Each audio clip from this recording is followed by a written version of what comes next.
Halo semuanya, selamat datang. Hari ini kita bakal bongkar-bongkar sesuatu yang kayaknya udah nempel banget di kepala kita dari kecil. Kita akan lihat 3 mitos kesehatan yang, ternyata menurut Dokter Tirta, 100% bener loh. Siap-siap kaget ya.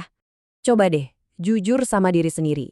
Seberapa sering sih kamu dengar omongan soal kesehatan dari orang tua, dari kakek nenek, terus kamu mikir, ini kan mitos doang. Nah, gimana kalau ternyata ada benernya juga? Jadi, menurut Dokter Tirta nih, ada 3 keyakinan umum yang selama ini kita anggap sepele, tapi ternyata ada penjelasan medisnya. Yuk kita bedah satu persatu, kita mulai dari yang pertama. Oke, mitos pertama ini, ini sih pasti udah nggak asing lagi buat kita semua.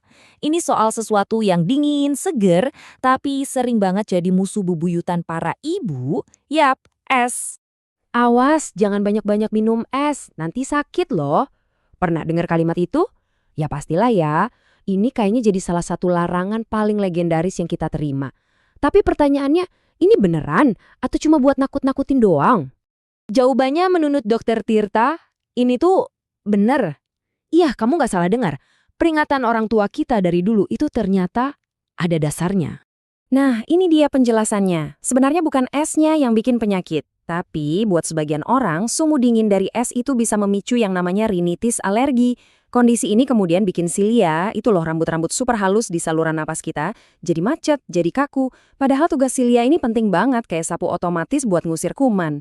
Nah, kalau sapunya macet, pertahanan tubuh kita kan jadi lemah, makanya kita jadi gampang sakit. Simple tapi logis banget kan? Oke, kita geser ke mitos kedua. Yang ini soal istirahat. Sesuatu yang sering banget kita anggap remeh, apalagi kalau lagi sibuk-sibuknya. Tidur siang itu seringnya dianggap buat orang males aja. Tapi di sisi lain, banyak juga yang bilang kalau tidur siang itu krusial buat kesehatan. Jadi, yang bener yang mana nih? Dan lagi-lagi, tebakan kamu benar. Jawabannya adalah benar.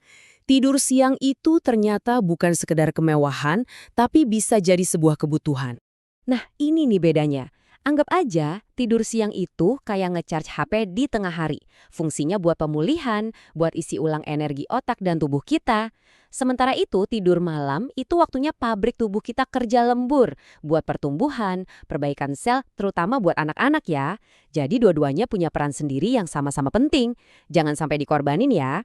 Sekarang kita masuk ke mitos terakhir. Kali ini kita beralih ke dunia tumbuh kembang anak. Sesuatu yang kelihatannya sepele, tapi ternyata fundamental banget.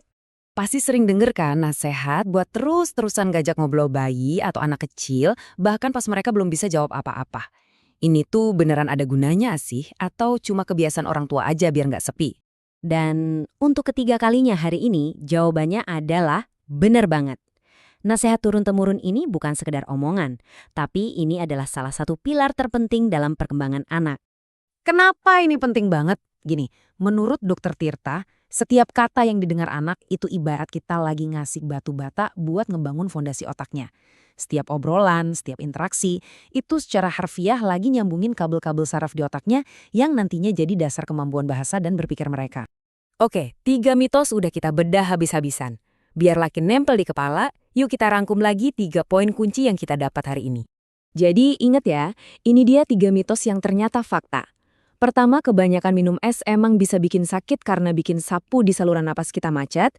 Kedua, tidur siang itu buat ngecharge alias pemulihan, kalau tidur malam itu buat pertumbuhan.